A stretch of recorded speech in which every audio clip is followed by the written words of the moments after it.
প্রথমে আমাদের গর্ত খুঁড়তে হবে। যার যত বড় গাছ তাকে কিন্তু তত বড়ই গর্ত খুঁড়তে হবে। নাও নাও, তোমরা সবাই শুরু করো।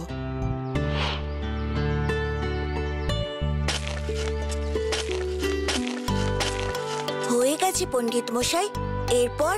ভোলা, এরপর যে তুমি গাছটি এনেছো সেই গাছটি ভালো করে গর্তে ঢুকিয়ে এর নিচটা মাটি দিয়ে চাপা দিয়ে দাও, গাছটার যেন আঘাত না লাগে। এরপরে সবাই পর্যাপ্ত জল নিয়ে এসে নিজের নিজের লাগানো গাছের গোড়ায় ভালো করে জল দিয়ে দাও। তারপর যার লাগানো গাছ আগামীকাল সকালে সব থেকে বেশি সতেজ পাওয়া যাবে সেই কিন্তু পাবে এক বিশেষ পুরস্কার, বুঝেছো?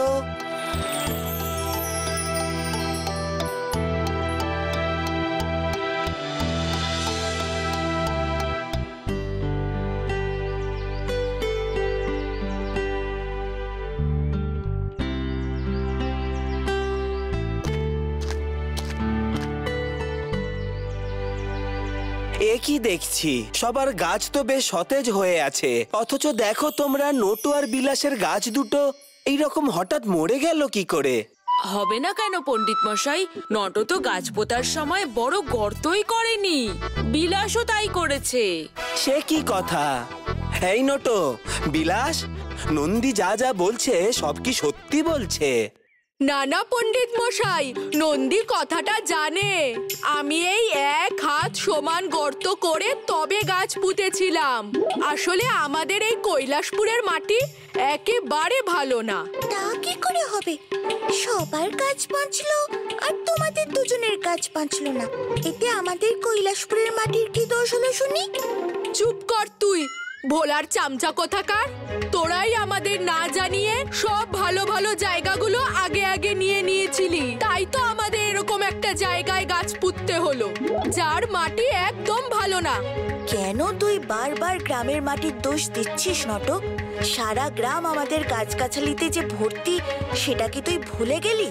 মাটি যদি খারাপই হতো তাহলে না আজ আমাদের গাছগুলো বেঁচে যেত, না এত গাছগাছালি গ্রামে গজাতো। অত শত জানি না, আমি যেই জায়গাটায় গাছ পুঁতেছিলাম সেই জায়গাটার মাটি মোটেও ভালো ছিল না, আর সেই কারণেই আমার গাছ মরেছে। এটাই একমাত্র কারণ আমাদের লাগানো গাছগুলো মরে যাওয়ার পেছনে। নটোটা আকাটি রয়ে গেল, না হলে কেউ মাটির ওপর দোষ চাপায়? ওর কথা বাদ দে তো নন্দী। গ্রামের মাটির মর্ম ও আজ না বুঝলেও দেখিস একদিন ঠিক বুঝবে। চলো সবাই, আজকের মতো পাঠশালা এখানেই ইতি করছি। আচ্ছা, পুরস্কারের নিয়মটা কিন্তু আমি একটু বদলেছি। নতুন নিয়মটা হচ্ছে যার গাছে প্রথম নতুন পাতা গজাবে তোমাদের মধ্যে সেই কিন্তু পাবে পুরস্কার। যা, আজ পুরস্কার পাবো না? ধুস, কত আশা করে রইলাম, পুরো ব্যাপারটাই মাটি হয়ে গেল। মাটি হলো না মাটির কারণেই তোর গাছে নতুন পাতা জন্মায় সেটা দেখ।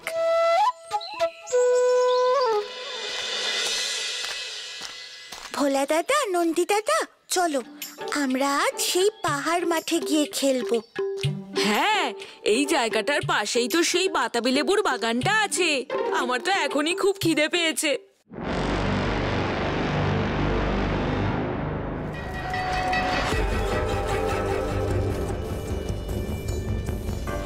প্রভু, এই যে আপনার মাটি, কিন্তু এই এক থালা ভর্তি মাটি দিয়ে আপনি কি করবেন প্রভু?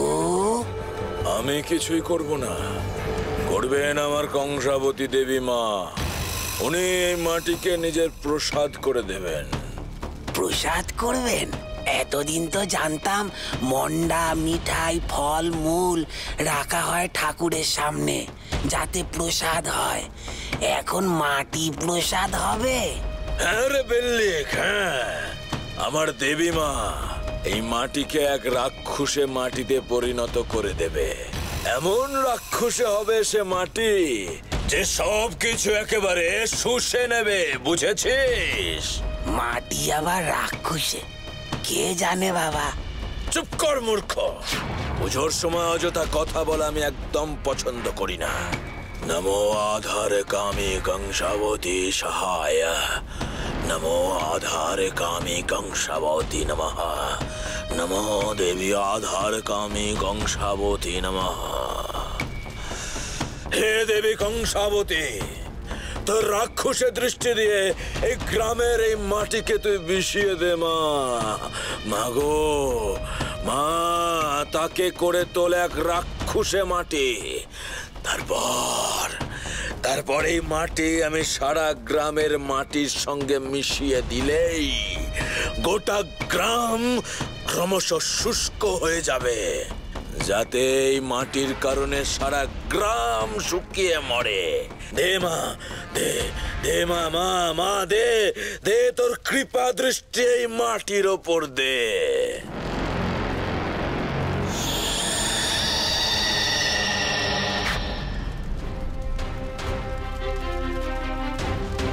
আরে বাস, এ তো কালো মাটি নিমেষে লাল হয়ে গেল। এই হলো আমার দেবী কংসাবতীর ক্ষমতা। এবার এই মাটি গোটা কৈলাসপুর রাজ্যে তুই ছড়িয়ে দে মামিক। তারপর দেখবি এই মাটি ঠিক কি কি করতে পারে। শোন, রাতের অন্ধকারে গোটা কৈলাসপুরের মাটির সঙ্গে এই মাটি তুই মিশিয়ে দিবি, কিন্তু খবরদার কেউ যেন তোকে দেখতে না পায়, যাতে কেউ বুঝতেই না পারে যে কি হয়েছে। তাই হবে প্রভু, আমি আজ রাতের অন্ধকারে গিয়েই পুরো কৈলাসপুর রাজ্যে ছড়িয়ে দেব এই মাটি।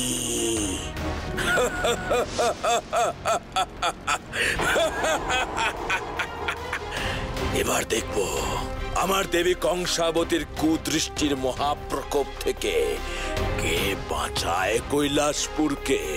আমি নিশ্চিত এবার এই রাজ্য হাতানো আমার কাছে কেবল সময়ের অপেক্ষা।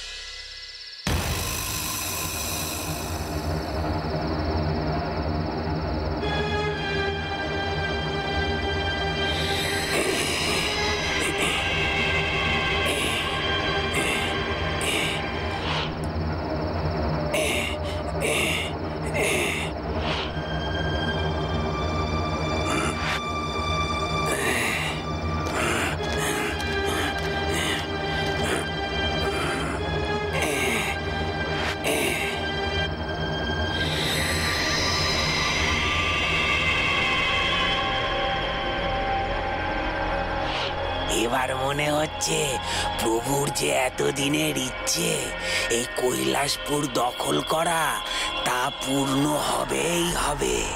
জয় মা কংসাবতী।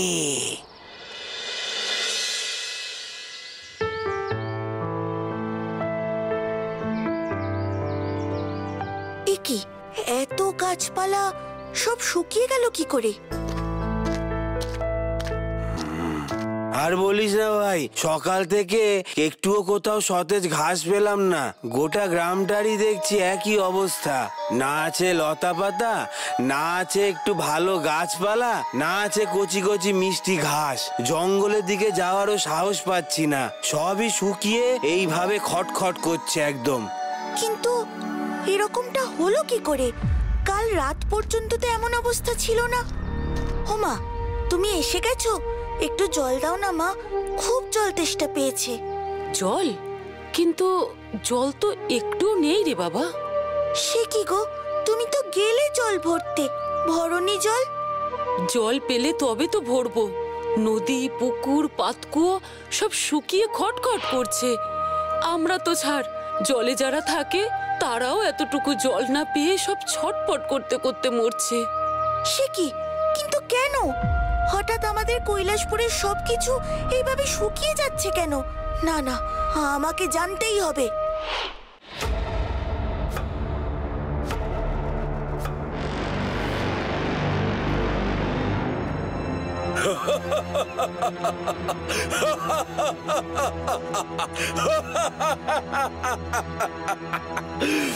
পারবি না ভোলা, পারবি না।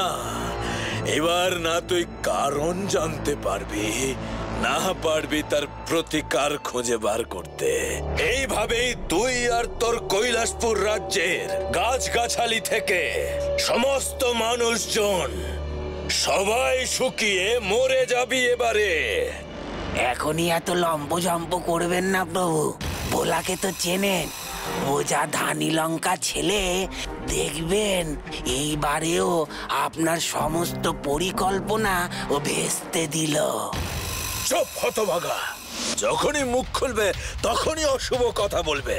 খবরদার, যদি আর একটাও কথা বলিস তাহলে তোর কথা বলাই আমি জন্মের মতো বন্ধ করে দেব।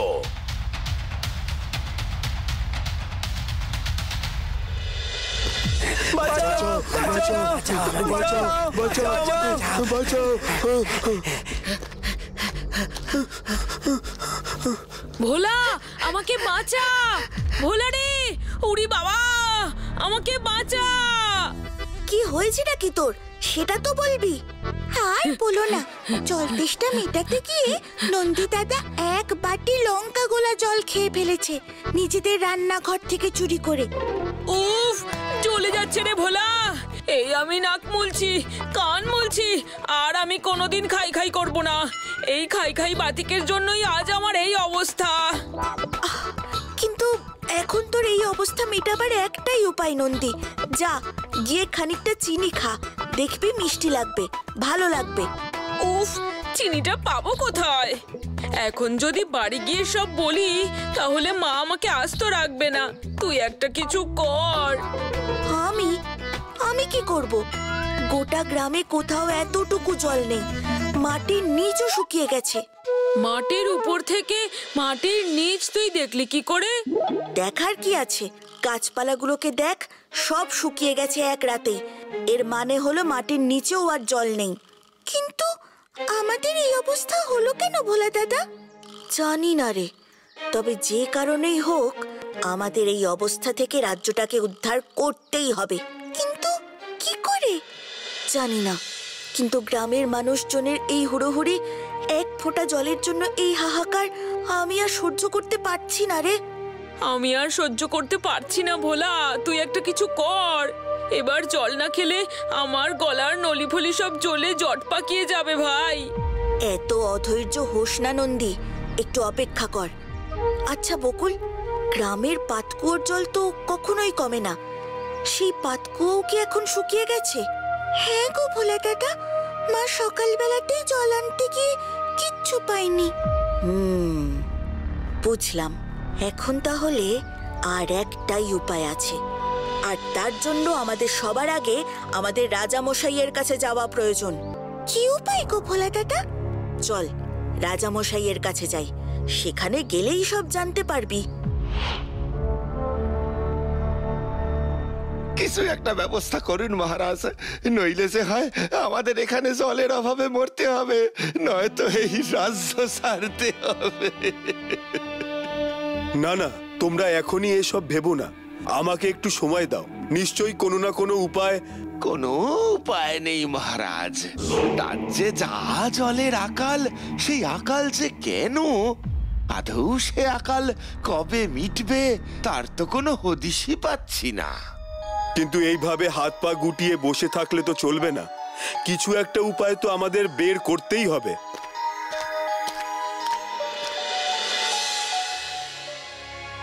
উপায় একটা আছে মহারাজ, তবে তা চরিতার্থ করা সত্যিই খুব কষ্টকর হবে। ভোলা, তুমি এসেছো, আমি জানতাম তুমিই পারবে এই সংকট থেকে আমার এই রাজ্য ও রাজ্যবাসীকে মুক্ত করতে। বলো বলো ভোলা, কি সেই উপায়? মহারাজ, গ্রামের কোথাও এতটুকু জল নেই, কিন্তু পূবের পাহাড়ের ওপারে যে নদী আছে, কোনোভাবে যদি সেই নদীর জল আমাদের গ্রামে প্রবেশ করানো যায় তাহলে হয়তো যাবে, কিন্তু তার সঙ্গে একটা জিনিসও হবে। কি সেই জিনিস? আপনারা খেয়াল করেছেন কিনা জানি না, আজ সকাল থেকেই আমি দেখছি আমার গ্রামের মাটির রং লাল হয়ে গেছে, কিন্তু আমাদের রাজ্যের মাটির রং তো কালো। তাহলে আজ হঠাৎ করে লাল হলো কি করে? তাই নাকি? তা কি করে হলো? আমার স্থির বিশ্বাস, আমাদের রাজ্যের মাটির উর্বরতা নষ্ট করতে কেউ আমাদের গ্রামের মাটির সঙ্গে অন্য কোনো মায়াবী মাটি মিশিয়েছে, আর তার ফলেই এরকম অঘটন ঘটেছে। কিন্তু কে মহারাজ? কে আমাদের রাজ্যের মাটির উর্বরতা নষ্ট করতে চাইবে? আমার মনে হয় ভোলার এই কথা ঠিক নয়। না না মন্ত্রী মশাই, ভোলা একদম ঠিক বলছে। একবার ভেবে দেখুন, মাটির সঙ্গে কিছু মায়াবী পদার্থ না মেশালে এক নিমেষে আমাদের গ্রামের মাটির রঙও পরিবর্তন হতো না, আর আমাদের গ্রামের এই জলসংকটও দেখা দিত না। তাই আমাদের সবার আগে ওই মায়াবী মাটিকে আমাদের গ্রামের মাটি থেকে আলাদা করতে হবে। মাটি থেকে মাটি আলাদা করবে কিভাবে শুনি? নদীর জল গ্রামে ঢোকাতে পারলে আমাদের আর কষ্ট করে ওই মায়াবী মাটিকে আলাদা করতে হবে না মন্ত্রীমশাই। নদীর জলে আপনা থেকেই সব ধুয়ে যাবে। কিন্তু ভোলা, এখন ওই নদীর জল তুমি এই রাজ্যে প্রবেশ করাবে কি করে? আমাকে একটু ভাবতে সময় দিন মহারাজ। আমাকে ওই জায়গাটাও একবার দেখতে হবে সবার আগে। কিন্তু তারও আগে আমাদের রাজ্যের সব অধিবাসীদের এবং প্রাণীদের একটি নির্দিষ্ট উঁচু স্থানে পৌঁছতে হবে, যাতে নদীর জল গ্রামে প্রবেশ করলে কারোর কোনো ক্ষতি না হয়। আর আমাদের রাজ্যে উঁচু নিরাপদ স্থান একমাত্র আপনার প্রাসাদ রাজামশাই। তবে তাই হবে ভোলা, তুমি সেই নিয়ে চিন্তা করো না। তুমি আর দেরি করো না, যাও যাও, যা করার তাড়াতাড়ি করো। আমার লোক তোমার সঙ্গে যাবে? না মহারাজ, এখন দরকার হবে না, হলে নিশ্চয়ই জানাবো। আপনি শুধু আপনার সৈন্যদের দিয়ে গ্রামের লোকজনকে আপনার প্রাসাদে আনার ব্যবস্থা করুন। চল নন্দী, চল বকুল।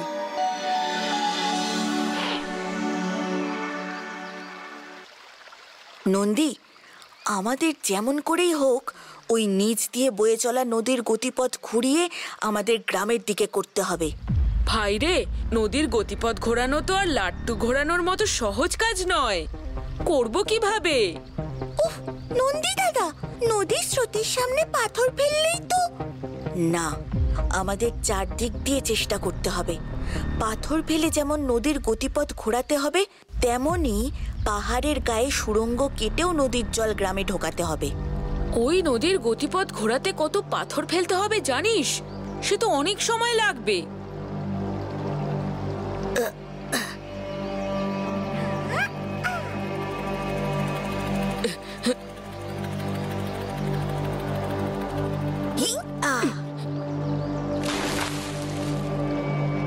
আমি বলেছিলাম এরকম ভাবে হবে না। হবে নন্দী, হবে, এছাড়া আর কোনো উপায় নেই। চল। জয় শিব শম্ভু।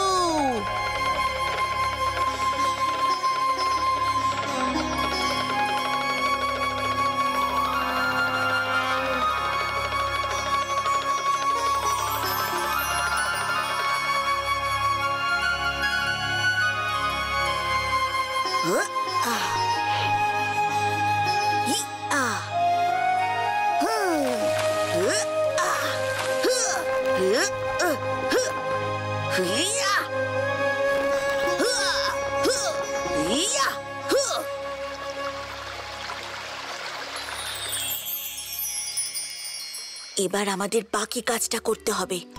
সেটা কি শুনি? পাহাড়ের গায়ে সুড়ঙ্গ কাটতে হবে, যাতে সেই সুড়ঙ্গ ধরে জল গ্রামে ঢুকে আসে অনায়াসে। কিন্তু ভোলা দাদা, আমরা সুড়ঙ্গ কাটবো কি করে? আমাদের কাছে তো তেমন কিছুই নেই পাথর কাটার মতো।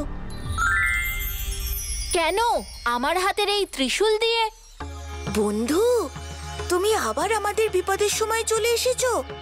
এই সামান্য ত্রিশূল দিয়ে পাহাড়ের বুকে সুড়ঙ্গ করা কি সম্ভব হবে?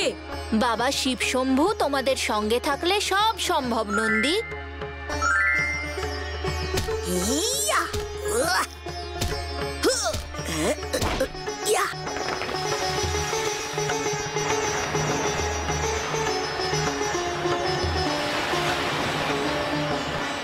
না না না না না, ভোলা, আবার তুই আমাকে হারিয়ে দিলি। তোর বিশেষ শক্তি আর শিবশম্ভুর কৃপা দৃষ্টির কারণে আজ আমার কংসাবতী মায়ের আশীর্বাদে ওই মাটিও ধুয়ে মুছে দিলি তুই। তবে সেই দিন আর বেশি দূরে নয়, যেদিন তোর থেকে তোর ওই শিবশম্ভুকে আমি আলাদা করে দেব, চিরতরে আলাদা করে দেব।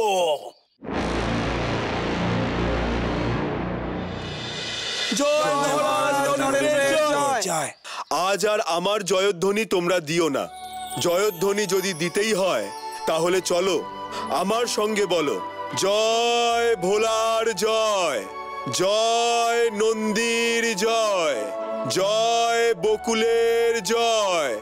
জয় ভোলা, জয় ভোলা, জয় নন্দী, জয় নন্দী, জয় বকুল, জয় বকুল। সত্যি ভোলা, তুমি আজ যা করে দেখালে তাতে আমরা সবাই হতবাক।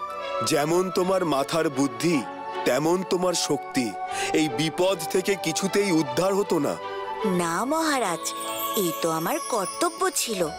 সত্যি আজ আমি বড় নিশ্চিন্ত এই জেনে যে তুমি আর তোমার বন্ধুরা যতদিন আমার রাজ্যে আছো আমাদের ওপর কোনো বিপদকে তুমি ছুঁতে দেবে না। ও আমার দেশের মাটি, তোমার পরে ঠেকাই মাথা।